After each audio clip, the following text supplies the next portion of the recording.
Une question qui revient souvent sur Footballeur Attitude, je ne sais pas pourquoi en ce moment, on parle beaucoup de ça, je ne sais pas pourquoi, on me pose souvent la question, c'est sur le fameux le QI football, l'intelligence de jeu, etc., etc. C'est vrai que ça existe, c'est pas un nom qui est galvaudé ni utilisé à tort et à travers, c'est vrai que ça existe.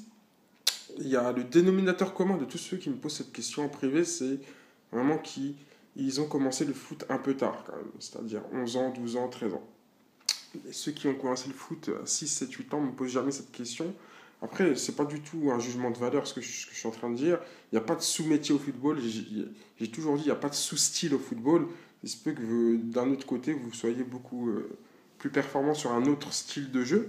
Mais sur ce côté vraiment gymnastique intellectuelle, etc., parce que c'est de la gymnastique intellectuelle dont on parle d'espace-temps, essayer de répondre aux, comment dire, aux contraintes de l'espace-temps, surtout quand il y a un adversaire. Et là, c'est vrai que cette gymnastique intellectuelle-là, elle est peu développée.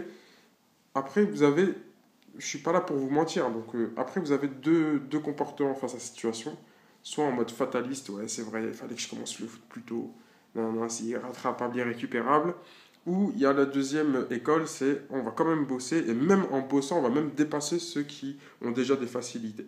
Moi, je suis plutôt de la deuxième école, tout simplement parce que le fatalisme en sport, c'est de la merde. Tout simplement. Parce que, pour une histoire toute simple, dans les années, je crois, 60, je sais plus si c'est 100 mètres, 200 mètres ou 400 mètres, il y avait un record qui était imbattable. Et ça faisait des années, des centaines, même des centaines d'années, je crois, qu'il n'avait pas été battu, ce record. Et les scientifiques disaient que c'est un record qui va durer pour des millénaires, dans le sens où, physiquement, ils parlaient de preuves physiques, scientifiquement parlant, c'était impossible d'aller en dessous ce chrono-là. Dans le sens où des choses vraiment, ils ont servi une soupe pas possible, comme ça, pour nous dire que, justement, c'était impossible. Un jour, il y a un mec qui a battu ce record-là, et la semaine qui a suivi, il y a au moins 5 6 mecs qui ont battu ce record. Tout simplement parce qu'il y a eu un déblocage psychologique. Il suffit qu'il y ait un mec qui a ouvert la porte en disant hey, les gars, c'est possible, pour que les autres inconsciemment le fassent. Donc il n'y a pas de fatalisme au football. Donc comment bosser cette intelligence de jeu, ce QI au football? Tout simple, c'est surtout pas avec ces échelles d'agilité à la noix ou autre.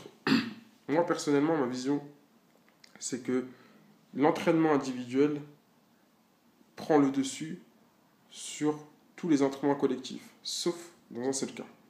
Et ce cas-là, c'est justement pour bosser le football, l'intelligence de jeu. Tout simplement parce que on ne peut pas artificiellement reproduire des situations réelles. C'est comme un boxeur. Un mec, il peut taper au sac de frappe pendant des années. Le jour, il va s'embrouiller avec un mec dans la rue et l'autre, il va lui décrocher un crochet, il va pas le voir venir, le gars. Et bah, le football, c'est pareil. Tu es obligé d'être avec des gens qui te veulent ta peau, qui veulent à tout prix te récupérer ton ballon. Et que toi, tu sois là en mode ah, j'ai une décision à prendre dans la demi-seconde qui arrive, il faut que je prenne la meilleure décision possible, sinon je vais me faire prendre le ballon.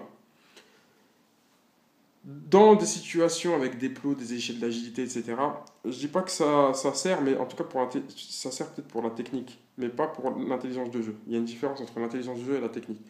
Pour l'intelligence de jeu, il faut obligatoirement s'entraîner collectivement et avec des espaces très réduits et des gens, vraiment des situations réelles. Il y en a beaucoup qui me disent ouais mais moi les entraîneurs ils sont pas trop dans le délire, les entraînements ne sont pas de bonne qualité, etc. Mais tout dans la vie, je parle même pas dans le foot, tout dans la vie est prompt à vous faire progresser au niveau de l'intelligence de jeu. Ça dépend comment vous utilisez les choses. C'est comme l'eau. Le serpent peut s'en servir pour faire du venin ou la coquille peut s'en servir pour faire une jolie perle rare. Vous, même les petits jeux à la noix du début d'entraînement, il faut que vous l'utilisez en mode d'accord, ok, le foot c'est de l'espace-temps, il faut que je prenne la meilleure décision possible, même dans ça, nanana.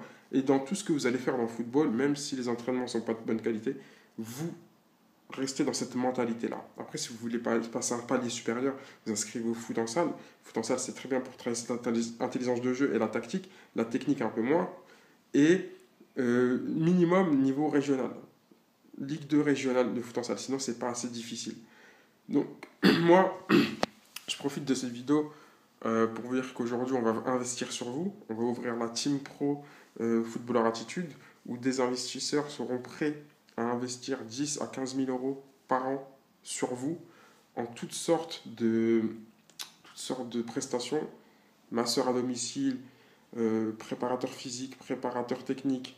On vous paye même le loyer de votre appartement. On vous met aux petits oignons. On vous met aux petits oignons. Toutes les conditions d'un pro seront réunies chez vous et vous n'aurez rien à payer. Donc, si vous voulez investir, enfin, si vous voulez vous investir vous-même et surtout intégrer cette team pro, vous me contactez euh, sur Football Institute par message privé. C'est beaucoup plus humain et je vous dis à très vite.